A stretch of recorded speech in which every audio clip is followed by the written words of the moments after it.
Halo sahabat YouTube, hari ini saya masih berbagi pengalaman ya, yang tentunya masih seputar YouTube. Dan topik yang akan saya bagikan kali ini, bagaimana cara menambah ataupun meningkatkan jam tayang di YouTube. Nah, teman-teman bisa perhatikan gambar ini ya. Ini adalah data analitik satu video saya yang berhasil mendapatkan 1000 jam tayang ya. Padahal video ini baru saya upload sekitar 2 minggu yang lalu. Nah, jadi di video kali ini saya akan membagikan ya ataupun membongkar analitik video ini agar bisa menambah ilmu buat teman-teman yang masih baru ataupun bisa menjadikan referensi buat teman-teman bagaimana cara menambah ataupun meningkatkan jam tayang di YouTube.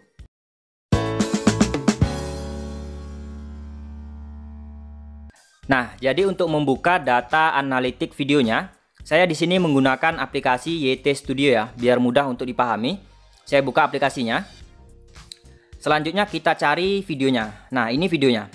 Ini video yang mendapatkan sekitar 1000 jam tayang tadi. Durasinya sekitar 11 menit dan view-nya sekitar 20 ribuan. Kita buka videonya. Selanjutnya di sini kita bisa lihat ya, performa video ini. Untuk performa video ini menurut saya itu cukup bagus ya. Kenapa saya bilang bagus? Karena ditandai dengan adanya tanda panah yang mengarah ke atas. Artinya, performa video ini cukup bagus baik itu dari penayangan ya, dari durasi tonton dan juga waktu tonton. Nah, di sini teman-teman harus paham dulu ya bahwa untuk meningkatkan ataupun menambah jam tayang itu video teman-teman itu harus bisa ditemukan sama penonton ataupun harus bisa tampil di halaman beranda YouTube. Sekarang saya buka aplikasi YouTube. Saya buka aplikasinya. Selanjutnya kita contohkan misalkan kita mencari cara dapat subscriber gratis gitu ya. Kita cari. Nah, di sini YouTube bakal menampilkan beberapa video ya. Nah, di sini teman-teman bisa perhatikan, video saya mendapatkan peringkat ketiga di halaman beranda ya. Padahal video ini baru saya upload sekitar 2 minggu yang lalu ya. Tapi dia sudah bisa tampil di halaman beranda. Artinya, video yang sudah tampil di halaman beranda itu akan berpeluang untuk mendapatkan ya ataupun menambah jam tayang dari video tersebut gitu. Nah, jadi di sini teman-teman harus bisa memahami sebenarnya apa saja sih penyebab video itu bisa tampil di halaman beranda. Kan banyak nih video-video tampil di halaman beranda. Ya, salah satunya video saya yang ini. Nah, jadi kalau kita membahas ya, apa saja faktor ataupun penyebab video itu bisa tampil di beranda, itu penyebab pertama adalah video itu memang harus dioptimasi ya. Saya tidak akan bahas masalah bagaimana cara optimasi karena saya sudah pernah bahas di video sebelumnya ya, bagaimana cara membuat judul yang benar, bagaimana cara membuat deskripsi, itu sudah pernah saya bahas ya. Jadi penyebab pertama video itu memang harus dioptimasi. Kemudian faktor yang kedua yang membuat video itu tampil di halaman beranda itu karena kualitas video, isi video itu ya. Nah, jadi untuk masalah kualitas video itu bisa kita cek ya. Sebenarnya kualitas video kita itu baik nggak di mata penonton. Nah, cara ceknya begini. Kita kembali lagi ke aplikasi YT Studio tadi. Nah, kembali. Nah, kita buka videonya. Sekarang kita akan lihat sumber trafficnya itu dari mana ya. Dari mana view 20.000 ini datang gitu ya. Kita harus pahami dulu itu yang pertama. Itu akan berhubungan dengan yang namanya optimasi. Di sini ada bagian buka analisis video. Kita buka. Selanjutnya di sini ada menu yang namanya penemuan. Ya, kita pilih.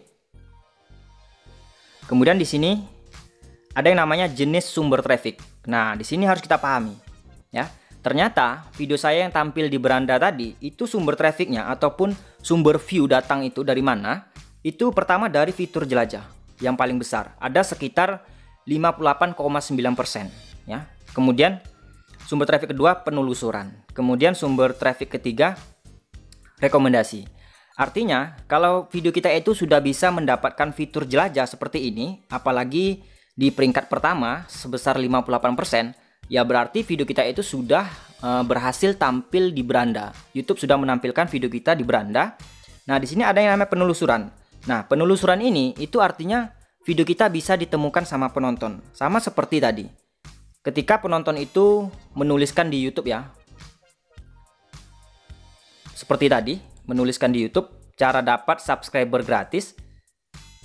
Video saya itu bisa ditemukan sama penonton ya.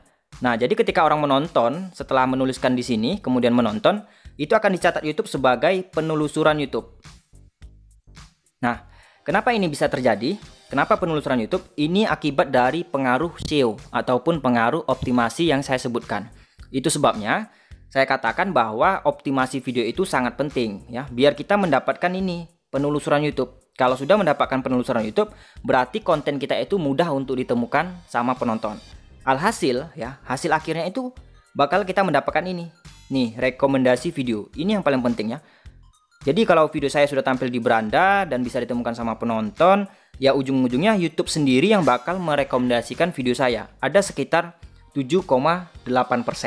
Nah, sampai di sini mungkin teman-teman ada yang bertanya ya, kenapa sih ada video orang lain itu yang tidak dioptimasi, tapi penontonnya itu ramai gitu ya. Padahal judulnya sembarangan dan juga deskripsinya juga kosong gitu ya. Nah, seperti yang saya sebutkan di awal tadi, bahwa video untuk tampil di beranda itu bukan hanya pengaruh di optimasi saja, tetapi juga dipengaruhi sama yang namanya kualitas video. Berarti kualitas videonya itu bagus gitu ya.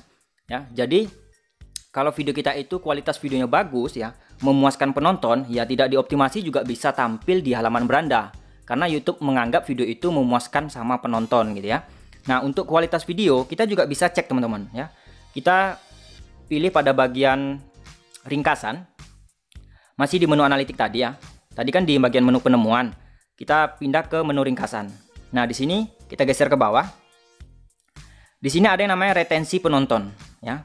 Jadi video saya itu durasinya kan sekitar 11 menit ya, 24 detik. Ternyata ditonton sama orang itu sekitar 3 menitan, nggak sampai 4 menit. Nah, menurut pengalaman saya, ketika durasi video kita itu lebih dari 10 menit, kita sudah bisa mendapatkan sekitar 30% ya retensi penonton. YouTube sudah menganggap video kita itu bagus gitu ya. Sehingga YouTube itu juga bisa merekomendasikan video kita ke halaman beranda YouTube ya. Jadi kalau teman-teman ada melihat video orang lain itu yang tidak dioptimasi tapi penontonnya itu ramai, ya berarti nilai retensinya ini tinggi ya. Kualitas videonya itu memuaskan penonton sehingga penonton itu mau berkomentar dan mau like video itu ya. Apalagi kita itu punya video sudah kita optimasi dan retensinya bagus ataupun kualitas videonya bagus, ya sudah, YouTube bakal merekomendasikan video-video kita ke halaman beranda. Nah, jadi ketika video kita itu sudah tampil di halaman beranda seperti ini, nah video saya ini kan tampil nih di halaman beranda. Sampai di sini saja itu tidak cukup teman-teman. Karena apa? Karena di bagian ini, waktu video kita ada di beranda, ada yang lebih penting, yaitu masalah thumbnail ya. Teman-teman harus paham bahwa thumbnail ini adalah hal yang pertama kali dilihat sama penonton yang akan menentukan penonton itu mau menonton video kita atau tidak ya. Jadi di sini yang berperan penting ketika video kita sudah dioptimasi dan sudah muncul di beranda, yang berperan penting di sini adalah thumbnailnya ya. Di sini belum berperan nih masalah isi video. Kan kita belum menonton videonya gitu. Kita baru melihat thumbnail dan judulnya aja gitu. Jadi thumbnail di sini sangat berperan penting gitu ya. Kita tidak berbicara soal isi videonya ya. Jadi logikanya seperti itu. Ketika kita upload video, kemudian kita optimasi, muncul di beranda, itu yang berperang ataupun yang berperan penting itu adalah thumbnail. Nilai thumbnail ini juga bisa kita cek teman-teman ya. Ada di analitik video kita masing-masing. Cara ngeceknya seperti ini. Kita kembali ke aplikasi YT Studio tadi. Kembali. Dan kita buka lagi videonya. Kan ini videonya. Selanjutnya kita geser ke bawah, kita pilih bagian buka analisis video dan pilih bagian penemuan. Nah, di sini ada yang namanya rasio klik tayang dari tayangan. Nah, inilah nilai thumbnail yang dinilai sama YouTube gitu ya. Nah, di sini rasio klik tayang ataupun nilai thumbnail saya yang tadi yang muncul di beranda tadi, itu saya dapat sekitar 7,2%. Nah, ini sudah cukup bagus teman-teman. Kenapa saya bilang bagus? Karena rata-rata ya standarnya YouTube itu nilai thumbnail itu 2% sampai 10%. Dan di sini saya mendapatkan 7,2%. Makanya thumbnail yang ada di beranda ini tadi itu sudah cukup menarik penonton untuk mengklik ataupun menekan video saya. Sehingga video ini belum lama diupload bisa dapat view sekitar 19.000 ataupun 20.000 gitu ya. Jadi thumbnail inilah faktor utama yang mempengaruhinya gitu ya. Padahal orang belum melihat nih isi videonya gitu ya. Video ini bagus atau tidak kan orang belum melihat. Tapi orang sudah tergoda dengan thumbnailnya. Itu sebabnya kita itu kalau membuat thumbnail harus benar-benar ekstra, berpikir ekstra gimana caranya thumbnail kita itu bisa menarik penonton. Ya. Jadi yang namanya rasio klik tayang ini adalah nilai thumbnail. Jadi coba cek teman-teman, video teman-teman itu nilai thumbnailnya berapa gitu ya. Kalau nilai thumbnailnya hanya 1% atau 3%, ya itu masih kurang maksimal, kurang bagus gitu ya. Masih dalam standarnya YouTube gitu ya. Nah, di sini saya bisa mendapat 7,2%. Sekarang saya akan bandingkan dengan video sebelumnya. Nah, ini kan video tadi nih, yang thumbnailnya 7,2%, view-nya 20 ribuan. Ini ada juga video, durasinya sama, 11 menit ya. Sama durasinya, dan uploadnya juga berbeda sekitar 2 hari kalau nggak salah. Kita buka, kita akan cek nilai thumbnail berapa. Kenapa view-nya itu cuma dapat 2 ribuan ya. Padahal performa videonya bagus juga ya. Tanda panahnya ke atas semua. Kita buka analisis video, penemuan, kita cek nilainya. Nah, ternyata di sini nilai thumbnail itu cuma 4,3% ya, lebih besar yang tadi. Nah, itu juga menjadi penyebab view ini tidak begitu banyak, hanya 2 ribuan. Dan video yang ini view-nya sekitar 20 ribuan ya. Jadi sampai di sini thumbnail itu adalah hal yang paling penting yang harus kita perhatikan. Jadi kesimpulannya di sini, buat teman-teman yang ingin menambah ataupun meningkatkan jam tayang, pertama itu adalah teman-teman harus membuat video yang topiknya itu diminati sama penonton. Nah, untuk mencari topik mana yang diminati sama penonton, caranya saya tunjukkan ya. Kita buka aplikasi YT Studio tadi. Selanjutnya kita pilih garis 3 di sini ya. Kemudian kita pilih analitik. Dan selanjutnya kita pilih pada bagian paling bawah. Nah, ini kan di menu analitik, di bagian menu ringkasan, kita geser paling bawah. Ini ada yang namanya video teratas ya. Kita tekan bagian video teratas. Coba di sini teman-teman perhatikan ya. Kira-kira topik apa yang paling diminati sama penonton ya.